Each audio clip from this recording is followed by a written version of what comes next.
Raving with O fans. Guess what? I got my braces off. See? I'm back, and today we are going to read The Smart Cookie. Greetings, I am a cookie. I live in a bakery on a street corner near a river. Come on in.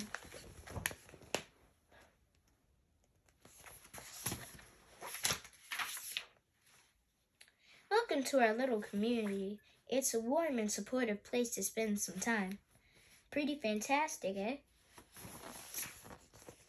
Oh, comment in the comment section what this type of treat is, because I don't know what it is, and I want to find out.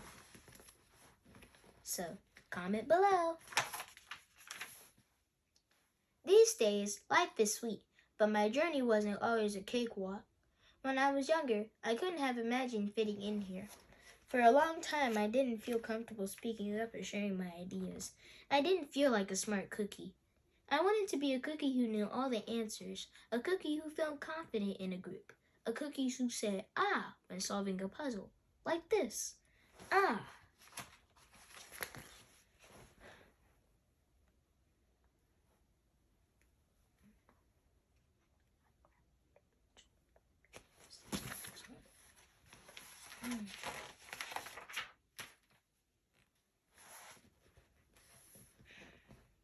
Looking back, I had some trouble in my early days.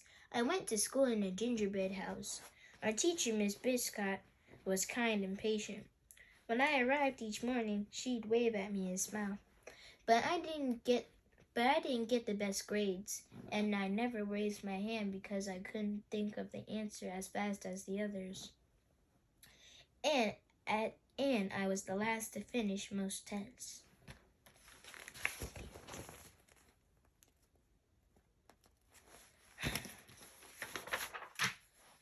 It wasn't because I didn't care, and it wasn't because I didn't try. Sometimes I get distracted and mess up, even though I knew the material.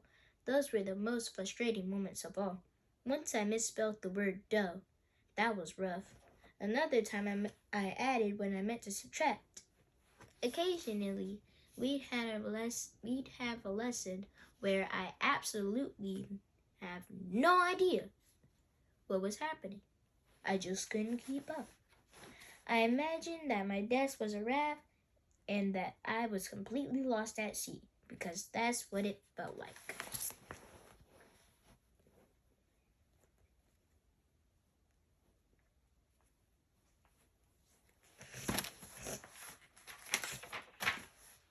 At night, I slept in a cookie jar. I had about 6 dozen roommates. Move! You move! No, you move! No, you move! No, you move! Some people are awake, some people are asleep. Some people are like you move, no, you move, no, you move. So, and then people are just sitting there like, will they ever just be quiet? I'd stay awake and stare out the window and worry. And it went this way day after day after day. But then something that happened that had changed everything. It all started with a homework assignment. Miss Biscott requested our attention one afternoon. Tonight, I would like you to create something completely original, she announced. It can be anything you want. Please bring it to class tomorrow. That it was. There were no further instructions. Miss Biscott winked at me as I gathered my belongings. I felt like I had a million butterflies in my stomach. Create anything? Something original? Due tomorrow?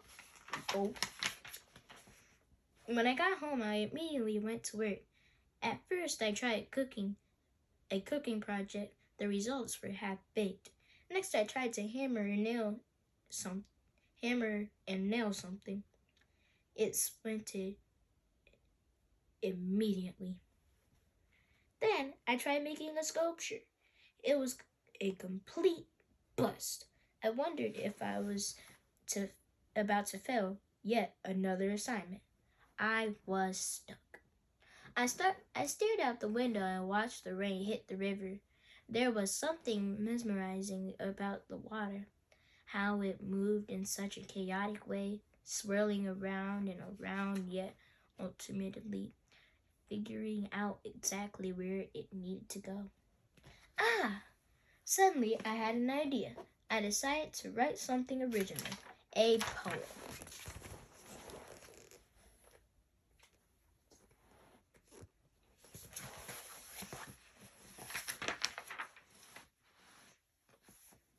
I came up with the title based on how I felt and I'd been feeling. My crummy days. After that, the rest of it seemed to fall into place. I wrote, and I wrote. An hour went by in a flash. Ah, I said when I was finished. I couldn't sleep that night, but it wasn't because I was so worried. It was because I was excited. I felt like I had really accomplished something. I felt smart.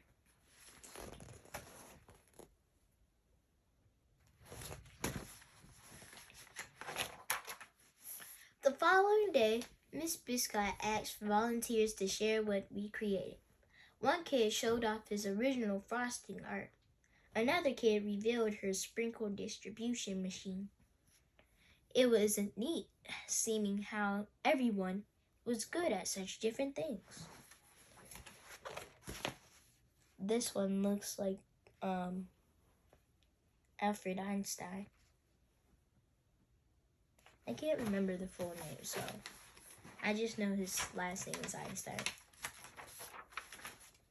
Finally, Miss Biscott turned to me. Would you like to share anything? She asked. Gulp. I gulped. I thought I'd probably crumble under the pressure, but I made my way to the front of the classroom. I noticed my hands were shaking. My mouth went dry.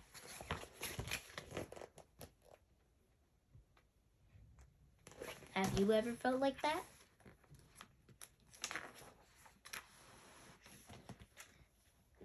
This poem is called My Crummy Days, I said, my voice cracking. And then I read it out loud. As I spoke, I noticed some kids nodding at certain lines, other kids laughing at parts that were supposed to be funny. As I built toward the finale, I felt myself becoming more confident and more animated.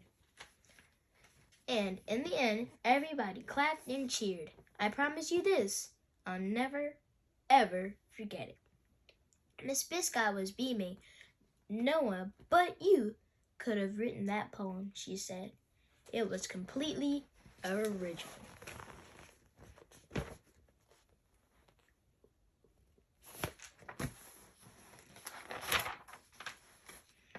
Ah, I did it again. I had done it. I created something and shared it with the world. Well, my world at least. The rest of the day was a blur. By recess, I was already planning my next poem. I would call it My Sweet Morning. Ah, I thought when I came up with the title. Later that afternoon, Miss Biscott handed me a note. It said that I should keep on writing no matter what. That meant so much to me.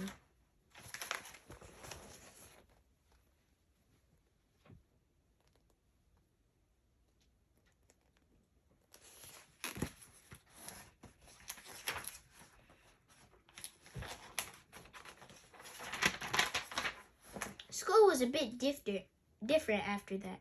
I wasn't so scared to raise my hand or ask a question or share my work. Sure, some things still didn't come as easy for me as they do for others.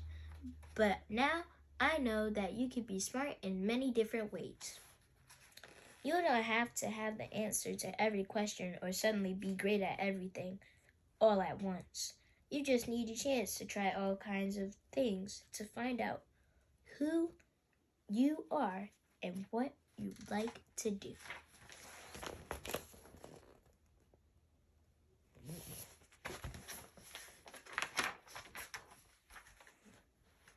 As for me, I learned that I can write and I can think up great ideas. And I found plenty of other things I'm good at too. I no longer feel lost at sea. It's more like floating down a river.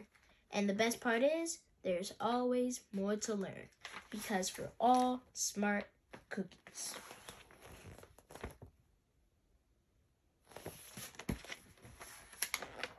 I hope you enjoyed this book. Make sure you share and subscribe. Have a great night. Be good.